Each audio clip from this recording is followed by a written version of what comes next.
पूरे दावे के साथ कहता हूं कि तकरीबन 90% मुसलमान, मुबलगा भी हो सकता है, कम कर लीजिएगा, अल्लाह के वास्ते जिससे रोजा नहीं रखा वो मेरे और आपके कहने से रोजा रखेगा। सामने एक राय दी है, वो राय बावजन राय है, लेकिन अगर उस पर अमल किया जाए तो किस तरह किया जाए उस पर भी मस्जिद की कमेटी है, बनारस की ज्ञानवापी मस्जिद की जो कमेटी है वो वही मसले को लेकर गई है इलाहाबाद हाई कोर्ट में, और उनका कहना ये है कि इस मरहले पर ऑल इंडिया मुस्लिम फैसला बोर्ड इसमें ना आए।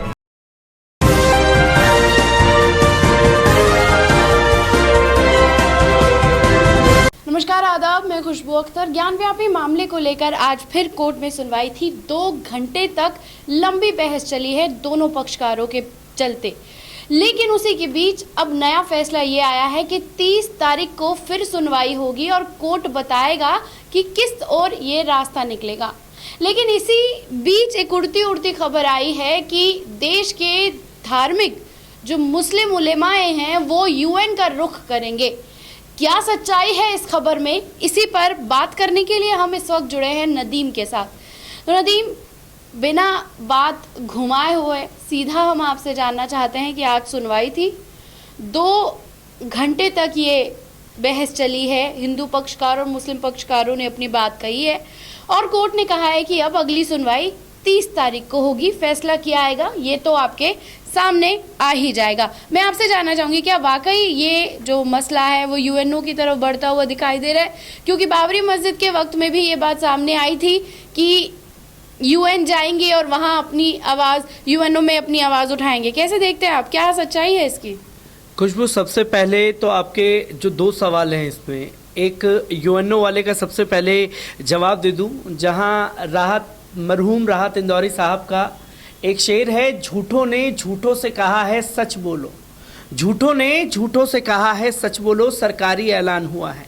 ये सरकारी ऐलानी है कि सीधे तौर पर जो जनता को सुनने के लिए अच्छा लगे, कानों को सुनने के लिए जो अच्छा लगे, मैं बार बार अपने चैनल के माध्यम से ये बातें कह रहा हूँ, जो आपके कानों को सुनने के लिए अच्छा लगेगा वो बात डंके की चोट पर फैलाई जाएगी। ठीक वैसे ही जो अपने आप में सच सबसे आगे होने का दावा करते हैं और फिर अंत में वही सबसे ज़्यादा झूठ फैला रहे होते हैं। और ये बताया जा रहा है कि मुस्लिम धर्मगुरु यूएनओ जाएंगे, वही मुस्लिम धर्मगुरु शायद इंटरनेशनल कोर्ट भी जाने की बात कही जा रही थी बाबरी मस्जिद के दौरान। तब तमाम लोगों के फ़ोन कॉल आ रहे थे मेरे पास कि क्या कोई प्रोसेस है कि इंटरनेशनल कोर्ट जाएगा मामला। नदीम, आपको क्या लगता है इंटरनेशनल कोर्ट में जाया जाएगा तो कैसे जाया जाएगा? मुझे सबसे पहले बात याद आती है, बाबरी मस्जिद के वर्डिक्ट से ही शुरुआत करूँगा। जब फैसला आया तो तमाम लोगों ने हल्ला मचाया कि इंटरनेशनल कोर्ट जाना चाहिए, इंटरनेशनल कोर्ट जाना चाहिए, यूएनओ जाना चाहिए। क्या मजाक बना रखा है कि इंटरनेशनल कोर्ट देश का मुद्दा उठा करके आप जाएंगे और उसमें देश की छवि पर दाग नहीं लगेगा?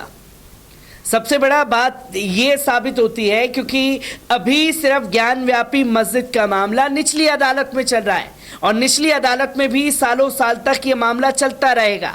निचली अदालत जब जजमेंट सुनाएगी तब जाकर के वो इलाहाबाद हाई कोर्ट जाएगा, जो सबसे बड़ी प्रदेश की अदालत है उसमें जाएगा, हाई कोर्ट में जाएगा। हाई कोर्ट के बाद जो जितने साल हाई कोर्ट में मामला चलेगा उसके बाद सुप्रीम कोर्ट जाया जाएगा।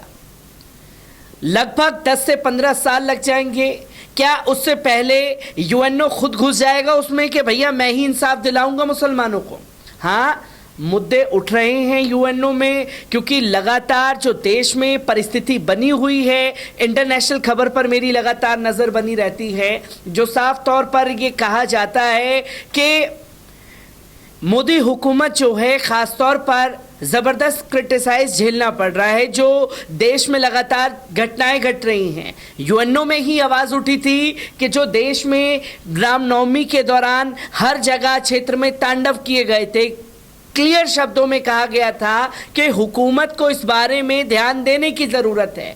और यूएनओ में आवाज़ उठती है तो एक प्रेशर बनाने की हुकूमत के ऊपर कोशिश की जाएगी और हमारी हुकूमत के पास उसका जवाब है, जो हर जगह वो देती हुई दिखाई देती है। वो जवाब ये है कि भैया हमारा ये आंतरिक मामला है, आंतरिक मामले में किसी को भी दखल अंदाजी करने की जो हिम्मत है वो नहीं दी जाएगी। मामला वहीं रफा दफा हो जाता है, क्योंकि मुझे समझ नहीं आता कि 4-5 उलेमाओं का आप बयान उठाएं और एक झूठ फैला दें और ये बताएं कि यूएनओ मामला जा रहा है, यूएनओ मामला जा रहा है।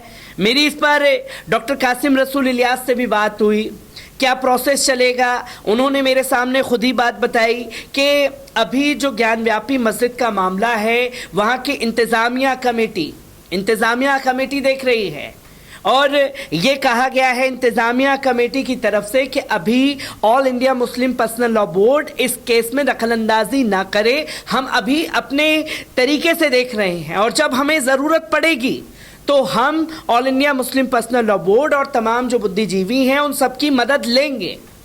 और इधर all India Muslim personal law board ने भी साफ तौर पर कहा है कि इंतज़ामिया कमेटी को अगर किसी भी तरीके की या किसी भी चीज़ की ज़रूरत पड़ेगी तो हम उसके लिए तैयार हैं। क्योंकि अब जब कोर्ट के अब दूसरे का जवाब दिया जाए, जो कोर्ट के फैसले की आपने बात की है, जो आज बहस चली है मुस्लिम पक्षकारों की तरफ से भी और हिंदू पक्षकारों की तरफ से भी, मुस्लिम पक्षकारों ने साफ शब्दों में कहा है कि पहले मांग की जा रही थी गौरी माँ की, जो गौरी श्रृंगार की मांग की जा रही थी, उसकी पूजा की इजाज़त दी जाए। अब ये मामला गौरी श्रृंगार से उठ करके इस बात पर अटक गया है कि ज्ञानव्यापी मस्जिद में वजू खाने में जो मिला है वो शिवलिंग है या फव्वारा है।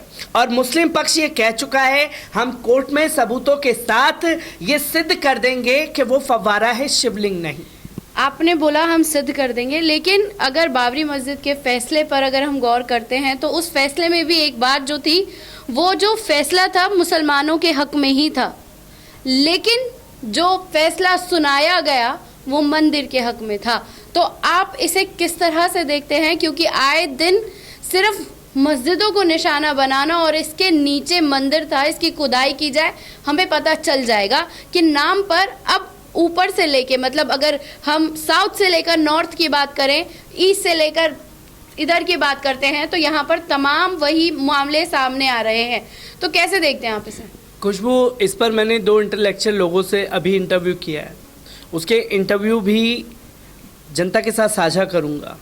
और जब उन इंटेलेक्चुअल लोगों से मैंने बात की तो कोई उस मुद्दे पर बात ही नहीं कहना चाह रहा, जो बातें जनता के सामने आनी चाहिए। चलिए, अब बाबरी मस्जिद के वर्डिक्ट की आपने बात की है, बाबरी मस्जिद के वर्डिक्ट की बातें आपको बता दूं कि 5 मेंबर कमेटी थी, 5 बेंच बैठी थी 5 लोगों की, जिसमें हमारे डीवाई चंद्रचूड़ सर भी थे और जो अभी मौजूदा दौर में न्यायाधीश हैं जो सुप्रीम कोर्ट में इस फैसले को सुना रहे हैं। उन्होंने साफ तौर पर जजमेंट दिया था उस टाइम पर, जो 5 जजों की बेंच थी बाबरी मस्जिद पर, और जो 400 सालों से एक झूठ फैलाया जा रहा था कि बाबरी मस्जिद जो मंदिर तोड़ करके मस्जिद बनाया गया। 1000 पन्नों की वर्डिक्ट मैंने भी पढ़ी, उस टाइम भी मैंने ये कहा और तमाम लोग चीखते रहे कि साहब ये सिद्ध कर दिया कोर्ट ने कि मंदिर तोड़ करके मस्जिद नहीं बनाया गया था।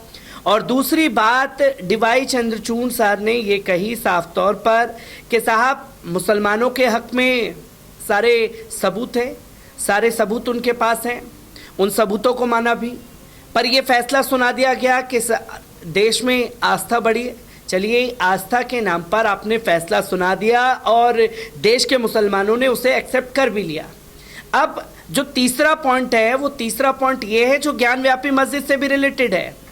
जब बाबरी मस्जिद का फैसला चल रहा था तब देश के तमाम, हमारे देश के जो दिग्गज और अपना वर्चस्व रखने वाले, दुनिया में जिनका डंका बज रहा है, देश के प्रधानमंत्री हों और चाहे राष्ट्रीय स्वयंसेवक संघ के मोहन भागवत जी हों, उन्होंने ये कहा था कि देश के जो लोग हैं उन्हें अमन पसंद पैगाम देना पड़ेगा। उस अमन पसंद पैगाम में कोई ऐसी घटना नहीं घटनी चाहिए जिसकी देश में बदनामी हो। साफ तौर पर 2 दिन पहले से ही हमारे जितने भी रहनुमा हैं, उलेमा हैं, वो तमाम बातें कहने लगे थे कि साहब सब्र और संयम से काम लेना है, फैसला जो आए कोर्ट का सम्मान किया जाएगा। कोर्ट का सम्मान भी किया गया और उस जगह पर यह कहा गया था कि जब नारा लग रहा था अयोध्या तो झांकी है, काशी मथुरा बाकी है, और ये कह दिया था साफ डीवाई चंद्रचूड़ की उस बेंच ने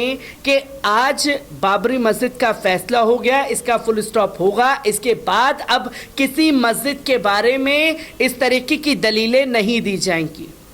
वो दलीलें के लिए साफ तौर पर साइन डीवाई चंद्रचूड़ सर ने किए और ये बताया कि और किसी मुद्दे पर अब बात नहीं होगी।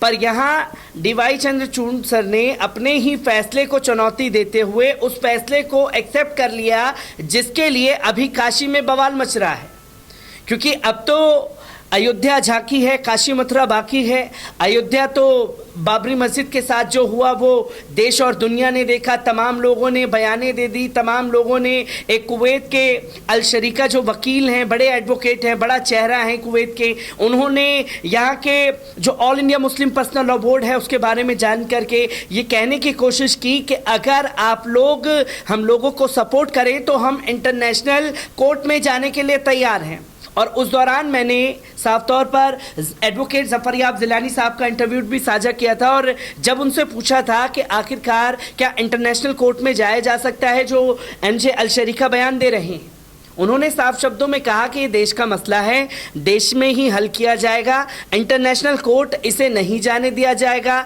और जो आज इंटरनेशनल कोर्ट में जाने की बात कर रहे हैं या all India Muslim personal law board को टारगेट करने की बात कर रहे हैं, मैं ये जानना चाहता हूं कि जब बाबरी मस्जिद 1992 में हुआ, 2019 में इसका फैसला आया, 28 सालों तक जो मुस्लिम ममालिक हैं वो कहाँ थे, वो क्यों खामोश रहे?